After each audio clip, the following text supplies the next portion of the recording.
Welcome to the Competitive Marketing Summit podcast series with your host, Ben Shearer. And I'm thrilled to have you with us. Don't forget to snag your spot for our incredible event from March 24th to 26th in Golden, Colorado. Spots are disappearing fast. Now, let's dive into the show. Over to you, Ben.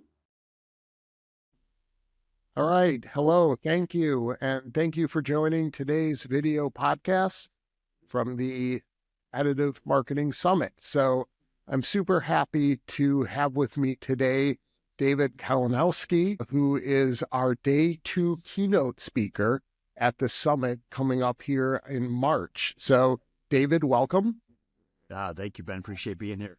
Yeah, so happy for you to be here too. I know I'm in the Midwest. I'm up in Michigan. I think you're down in Chicago area. I'm in Chicago. Yeah.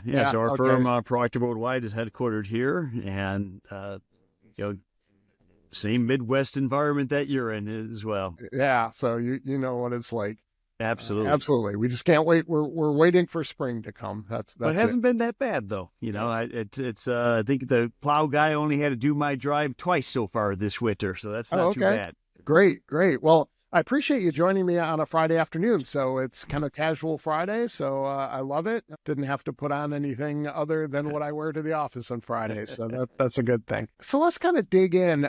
We got kind of connected, I think, early last year, springtime, I think. And the connection was made through Ben Gilad. And I appreciate that. And we talked a lot about the summit and you really kind of jumped in and kind of like, Ben, I like the idea. How can I help? And it's really kind of, if you've seen some of my past videos and, what I've done with the conference and why I do it, it's about kind of getting the CI band back together, right? It's really about kind of, we got our group and we want to expand it. And the summit's always been about CI, but it's always been about kind of this go-to-market aspect. What do we do with that intelligence that actually, drives us to make some money, or make our employers some money, right? So what are your thoughts about that, Dave?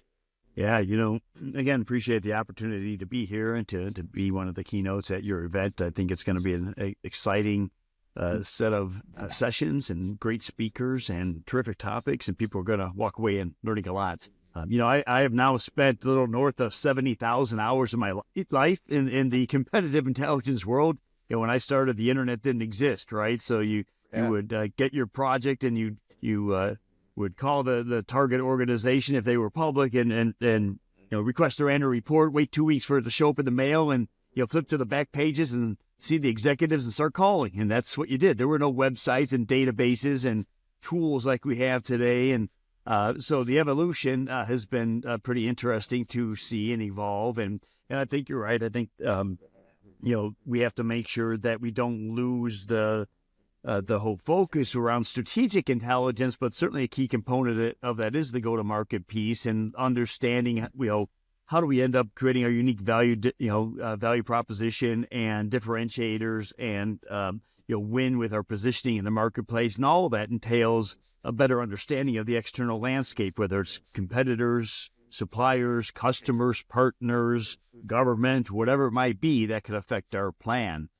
So I think those that are in CI now or getting into CI are in at the right time because, greater than ever, I think you need to be able to get some other perspectives out there than just your own internal, biased mindset.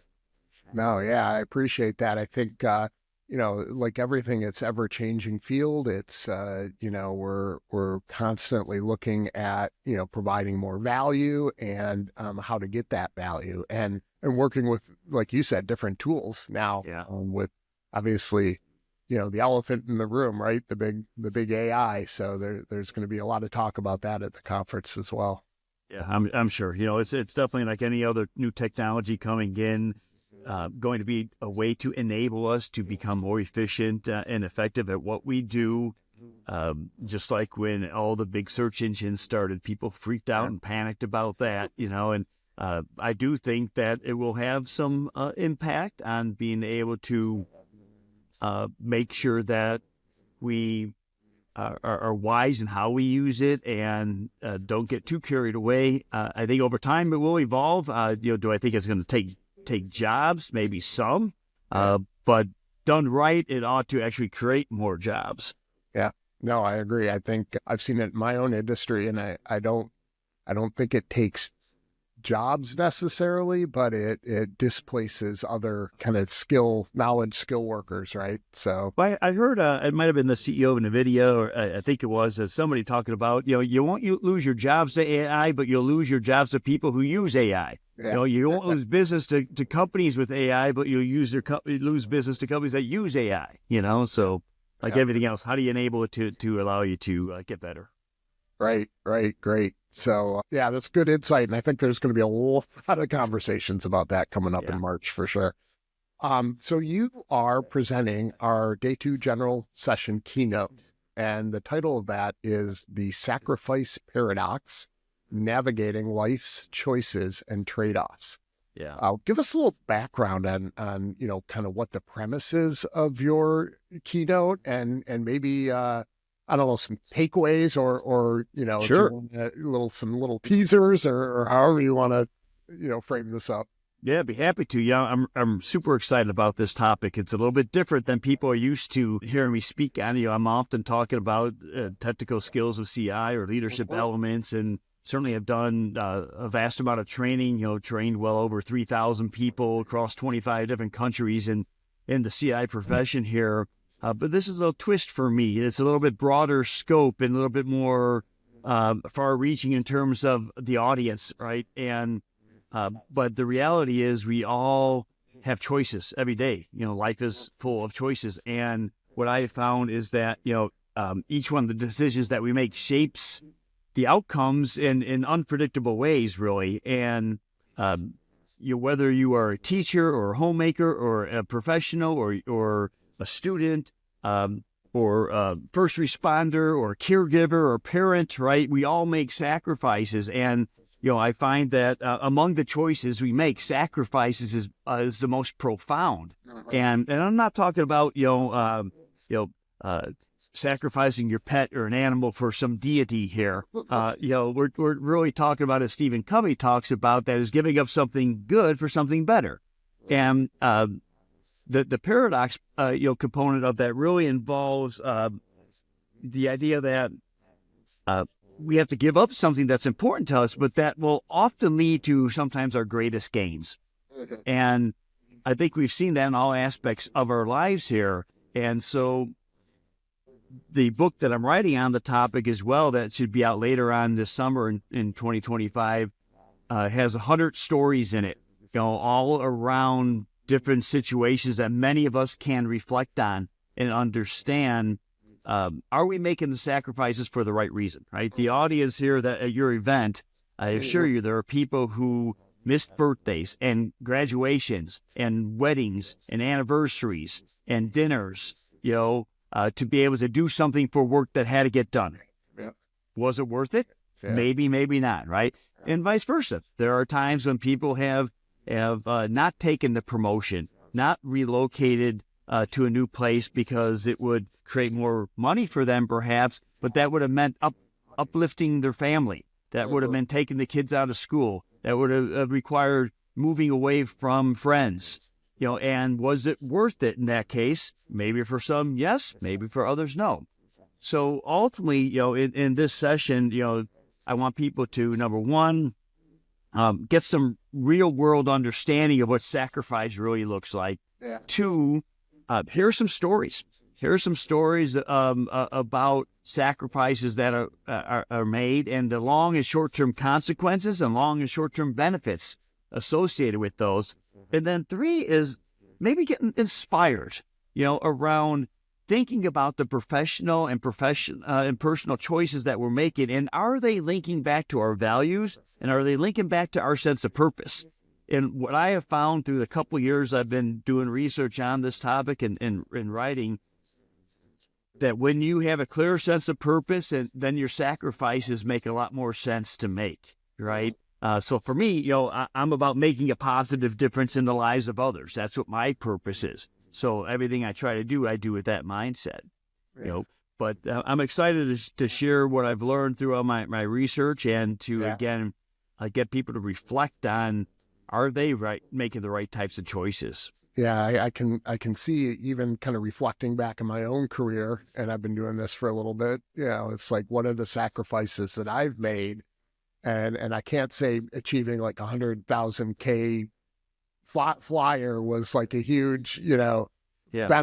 benefit from me taking that time away from my family. It's like, well, that maybe that's not a goal I wanted to achieve, but And it varies, right? Different stages of life. yeah, When you're 20 yeah, something, you don't have other responsibilities, perhaps, and you're dedicated to work, and you say, well, I want to be in the boardroom of a Fortune 500 company before I'm 40. Well, you're probably not going to get there working 40 hours a week. yeah, There's a lot to learn. Yeah. But when you have a family then, and you have kids, and you have elderly parents that you need to take care of at some stage in life, that sure has a deep impact about what becomes more important and what you're willing to say, time out here on the work stuff, and I need to not miss out on creating those memories, with my family. So, before we started this podcast, I kind of ran across a couple of questions. I think you kind of hit most of those, but kind of the final one, one of them that I went over with you was around kind of, our individual sacrifices. How do they contribute to our own like company culture in a positive way, while also enhancing, our own leadership skills or our engagement and retention? Yeah, you hit the key word, engagement, right? And what I see sometimes is talk by certain senior leaders about their values or about, how important certain things are in life, but then somebody ever makes a sacrifice that takes them away from work. It's like, where are they at? Why aren't they here? This is due Monday. What do they mean they're gone for the weekend already?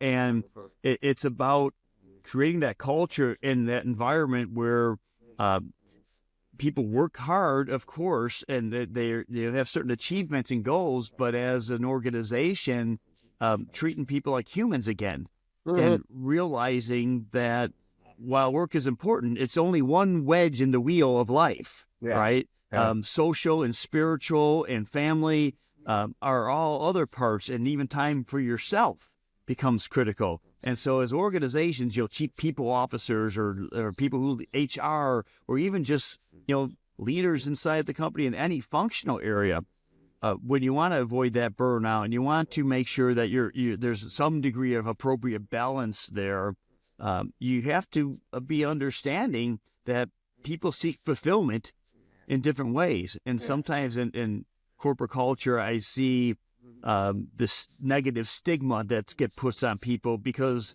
it's the end of the day. And guess what? They actually leave to go do something else in their life. Right. Work-life balance too, right? Yeah. And my friend Matthew Kelly, who's written lots of different books, about 30 of them, he actually wrote a book called Off Balance, and he talks about the myth of work-life balance. Okay. And he talks more about personal and professional satisfaction, right?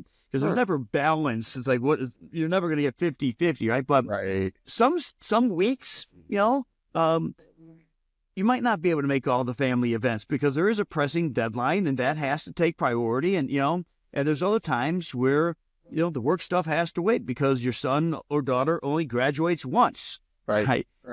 But I think the key is what I found with the culture part is having the dialogue, right? Having the communication, just like in our personal lives. If you don't have conversation with people who are going to be affected by your sacrifice, then resentment kicks in, right? So if you have a spouse and you have to take a business trip and it's overlapping with some other important family event, but there isn't an option. You need to get the deal and you need to be there to do the pitch. If you just said, I'm leaving next weekend, but didn't have any conversation about it, other than, saying I'm out of here, when you have the dialogue around why you have to do it, why it's important to do, recognizing, accepting that there's a trade-off to it, then oftentimes you get acceptance of that. May not always like it. Yeah, right. I get it. But it makes it a little easier to make that sacrifice then because you I've been there and I've tried both ways, right? And your way works. Yeah. But yeah, I think company culture, I think people miss that sometimes, leaders, because they're so driven understandably, whether it is driven by share or profitability or their own personal growth and their own bonus opportunity, whatever it is. But we need to pause sometimes and realize, are we having negative impact on others? So I'm actually going to share during the keynote a framework, a sacrifice framework I created that helps you to think about when you really should make that sacrifice. Are you helping others and helping yourself? Then make the sacrifice. If you're not helping others, in fact, you might hurt them, and you're not going to help yourself, then don't make the sacrifice. But most of us live in the gray zone, those in between the big issues, right? Where you have to think, it's going to help you, Ben, if I make this. It's not going to help me, right? Yeah. So I have to think about the long and short-term consequences of doing that, or making a sacrifice. It's not going to help you, but it will help me. What's the long and short-term benefit of doing that? Instead of just the impulse in the moment. Very good. Awesome. So this is incredible background. I think I'm so looking forward to your keynote because Thank you. It's just kind of sparking all these thoughts in my head. And I'm like, oh my gosh, I'm going to my career. I'm thinking of people I work with, so on and so forth. So I'm already going to share this podcast with several folks I already work with. So anyway, so let's talk a little bit about the summit. So I appreciate, again, you headlining the second day. We got connected through a common denominator here, Ben Galad, who's also running a workshop on day one. So I think that's kind of how we first got connected. Kind of he came in and we were able to kind of figure out a way to make all this work. And I appreciate that. What's the response been, from you? What kind of drew you to the conference and kind of what we're doing here? I just like to I think first and foremost was your excitement to run it and to introduce it. I know that you ran it before COVID and had a great deal of success, and it was something new and different from the traditional conferences that are out there. And I think the type of folks that attend have a lot of great collaboration with each other. We have a lot of respect for each other. More open and transparent with the communication and dialogue and curiosity of learning from each other, right? So when you were reintroducing the event, I already, right from the beginning, saw some differentiation with it. And then obviously to have an opportunity to share my perspective on this particular topic with the audience and kind of get them inspired and pumped up for day two, I appreciated that. But those who come to, obviously, Ben's workshop, along with a couple other folks that are joining him, Jay and the individual from Clue as well, they're in for a real treat, right? I've known Ben for a long time. I've been involved in this industry, as I said, 35 years. Ben's been along a little bit longer, right? But not a whole lot of people out there have been in this industry that long. But as you know, we're lucky to have him for sure. Ben brings a great set of dynamics, and he doesn't hold back in what he has to say, and that's one of his best characteristics, I think. So I want to really thank you for your time today and your commitment to the conference and everything you've done to this point. So, with that said, I want to thank you. I think we're going rolling thunder into the event right now. So we're really excited. And I think it's a good time for you and I to have this chat. So I appreciate that again. And we're, a good way to kind of wrap up our Friday afternoon. So maybe I'm going to very shortly do a little bit more work stuff and go grab a bourbon and get ready for the weekend. But I hope anybody that is catching this makes the investment, comes to the event. It's well worth the time and the dollars to be there. I promise you won't be disappointed. All right. I appreciate the support again, David. And my pleasure, Ben. Thank you again. And we'll see you in March. Surely. Take care. Thanks so much. Have a good weekend. Yeah, you too. Okay, bye. That's it for this episode of the Competitive Marketing Summit video podcast. Our thanks to our guests. Ready to level up your CI game? Join Ben Gilod, Jay Nakagawa, and Clara Smith at our Day 1 Masterclass workshop on March 24th. It's going to be epic. Of course, none of this would be possible without our generous sponsors. We can't wait to see you in breathtaking Golden, Colorado this March.